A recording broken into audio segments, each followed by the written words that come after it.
Zach, how are you even determining where to point your camera, dude? It doesn't matter. It doesn't matter where I look. Everywhere. There's a shot. There's a shot everywhere. It's like a million waterfalls. I'm looking out the right side. They're like everywhere. It's just incredible. What is up, everyone? Mark Brown here with 11 Aviation in one of my all-time favorite places, New Zealand.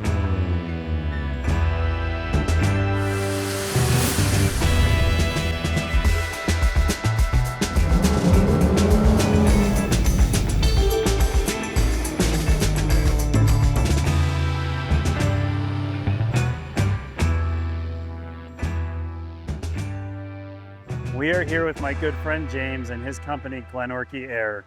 They have two nearly new Kodiak 100s.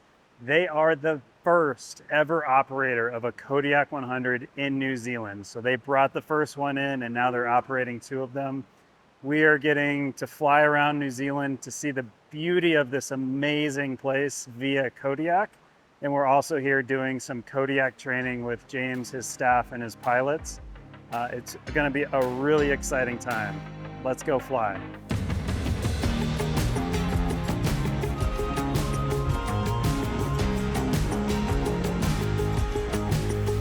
Okay, all seatbelts. Please contact Kilo taxi 14. But yeah, if you just push that up a touch, it'll increase your prop RPM, so it won't sit in there. Because when you taxi with this, you sometimes have to come back to beta. So. Backtrack. Interesting. That's something I struggle with. Is I always keep it at the bottom of the low idle notch. Kilo Delta Kilo, runway 14, clear for takeoff. 14, clear for takeoff, Kilo Delta Kilo.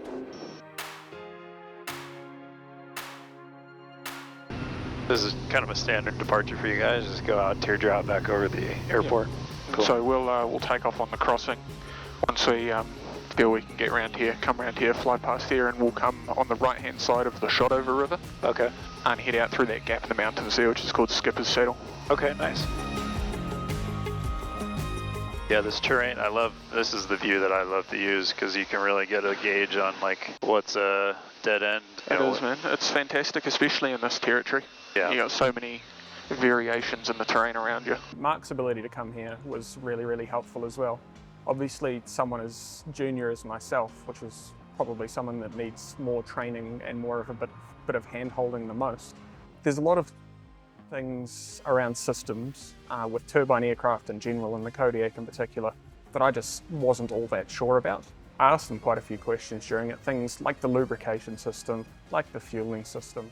Coming from a piston aircraft less than 50 hours ago, I'm not intimately familiar with the whole workings of it, and so having the ground school here for the Kodiak and being able to learn more deeply about that kind of stuff was super useful as well. So having Mark come here and be able to teach me what he knows in our own backyard and make that more applicable to what we do here in our operation was super useful, super helpful.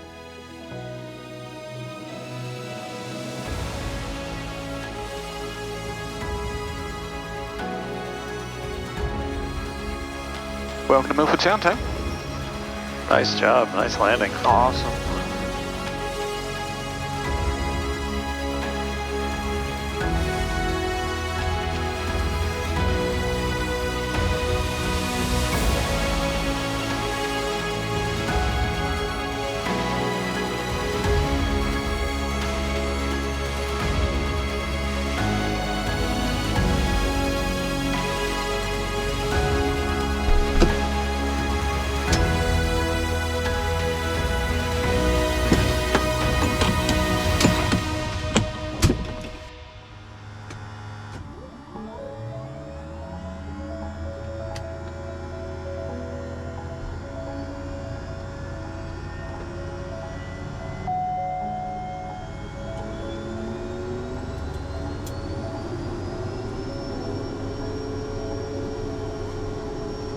G'day, we're going to trundle back towards Queenstown, probably via Glenorchy, but we're on company following Kilo Delta Kilo.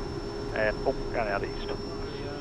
Kilo Delta Kilo, copy thanks, wind 300 degrees, 10 gust, 19 knots, QNH 1016, and squirrel traffic clearing to the east. 1016, copy the squirrel out to the east, Kilo Delta Kilo, and taxi in for the 29 taxiway.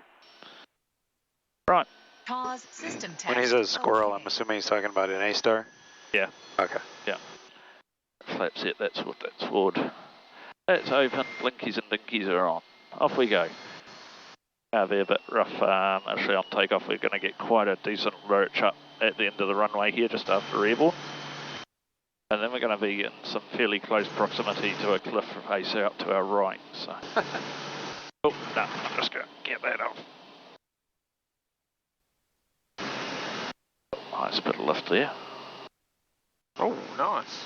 Yeah, up we go. That was a good one. Yeah, still pushing us up. We're Pause, going not up at 1800 then. Best one I've ever had. I cleared the ridgeline up just up here. Really? No kidding.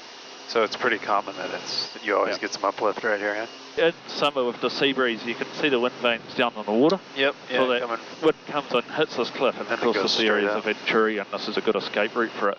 That's so awesome. we're going to get some more as we go over here from the line. So you can see we're going up at 2,000 feet a minute. Yeah. No, this is incredible. Yeah. Kilo Delta Kilo is just going up on Kinlock 3,900 feet to join the downwind 32 Glenorchy to touch and go. Just on very short finals now, we're going to be doing a stop and go up by the old skydiving hut. Traffic, 11 o'clock. Copy. Same altitude, less than 1 mile.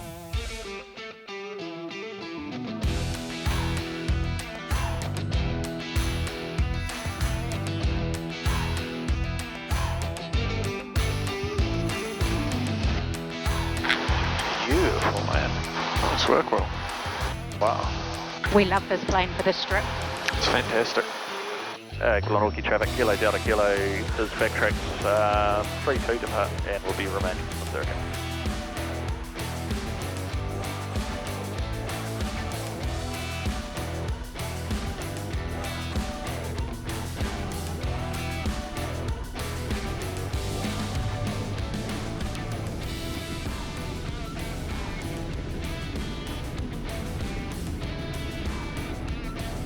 It looks like you got it pretty much figured out, but the 2000 RPM setting is right usually between the N and the D.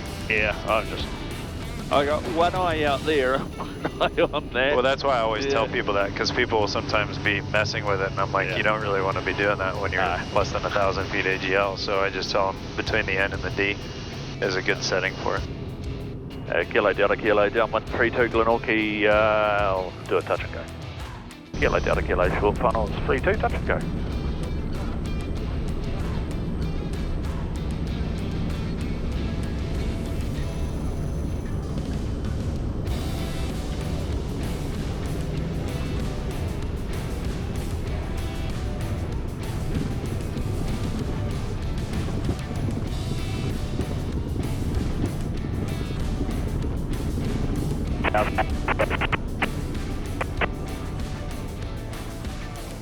I don't think I've ever done a touch and go at Glenorchy in a turbine. Oh, it goes pretty quick, doesn't it? Yeah. Not much work involved compared to a piston. Oh. So much nicer having passengers who don't care about bumps. Just. I still care about bumps. Yeah, I know you do.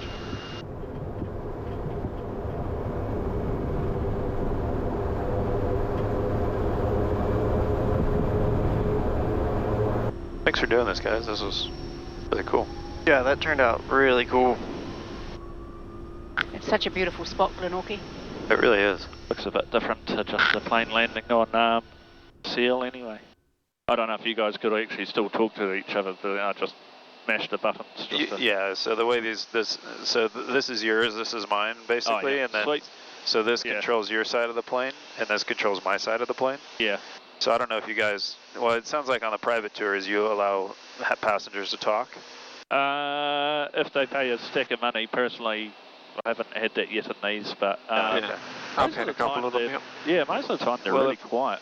If they ever do, it's sort of one of the confusing things about the plane is basically the passenger volume. So for people on my side of the plane, the passenger volume, you'd use this one.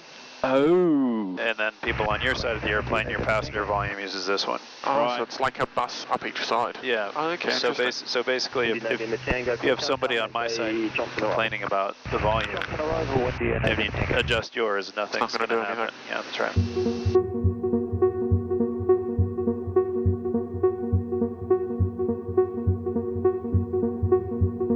Mark and I have connected over social media since we brought KDK into the country last year. It's been really amazing to see the interest that Mark's taken in our operation and having the aeroplane here in New Zealand. Having him down, you know, just from doing a brief flight with him yesterday, I learned stuff from that. But just having Mark to come down and go, you're doing that correctly, or here's a tip, you know, from my point of view, as you know, one of the first Kodiak type-rated pilots here in New Zealand, providing training to subsequent pilots, it's good to know I'm doing it right. There's a few things I've learned as well. Do you use the AOA much? I do to check my VREF speed. Yeah. Yeah. So those crosshairs are going to give you the exact VREF, you know, no matter your weight or the day's conditions. Yeah. Yeah. I've sort of taught myself to use it, but the guys sort of vary a bit.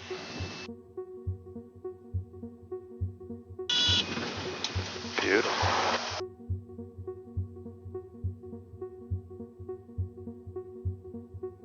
So yeah, nice undulating strip here. That's nice. Yeah. Yeah, the AOA I find, you know, we, again, I'm a little bit biased from sort of the OEM world, but yeah, you know, we learned a lot, and I'll go through this tomorrow in ground school as well, but when we actually added the AOA with Series 2, we realized that we had been teaching people to fly way too fast. Yeah. I'm not even kidding. Yeah. We sort of realized that the POH numbers were all about 10 knots too fast. Yeah. That in fact, you know, a more realistic final speed is about, you know, on most days is around 70-ish, low 70s. Yeah. Where we had been for years teaching people to land at 80. Yeah. So I feel like max all up weight, VREF is around 74 knots. Exactly. Yeah, I use 75. Yeah. It actually really helped us to sort of hone in on, and we actually could have, we didn't because the numbers are so short already, but we actually could have improved our landing distance. And by improve, I mean make it shorter, because all of our numbers are based on a VREF of 80 knots. Yeah. And so, but, you know, to do that, you know, we would have increased it by, or decreased it by 30 feet. Wasn't worth reprinting the paper it was on, but. Just wants to stop. That's what's cool about it. Yeah. As soon as you put in beta, you just. Yeah. That's what you're saying. Actually, once it's in beta, you probably don't need to rush the flaps coming up, do you? You really don't. Yeah, and like I said, this handle is going to be it's a weak point on the plane for sure. Race course traffic, Kilo Delta Kilo is rolling, runway 36 and a right hand circuit. Could be a little bit of a bouncy takeoff, or down the hill a bit. Taxiway. We're at a 16 because they're a little short. Yeah, just like that. Yeah, perfect. Yeah. Wheelie right down the runway. Yeah. That's it. That's right. Yeah, good.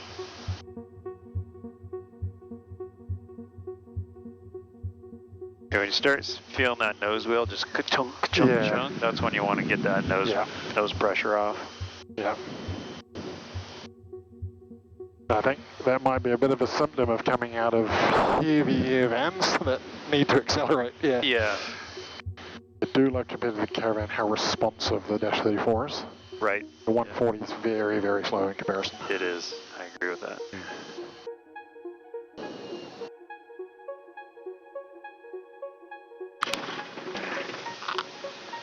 Also has a little bit to do with the 2200 RPM. Yeah. You know, the things I like about the airplane is it's actually a really good first turbine for a lot of people. Yeah. It's very forgiving. Yep. It's really difficult to break the airplane. Yeah. And so you can really allow people to sort of make their own mistakes without fearing that they're gonna, number one, hurt themselves or anybody else, or hurt the plane. That's what's going to be for us. It's going to be that transition from the Airvan and then into a turbine into the Kodiak. So yeah, I think it's going to be really good for that.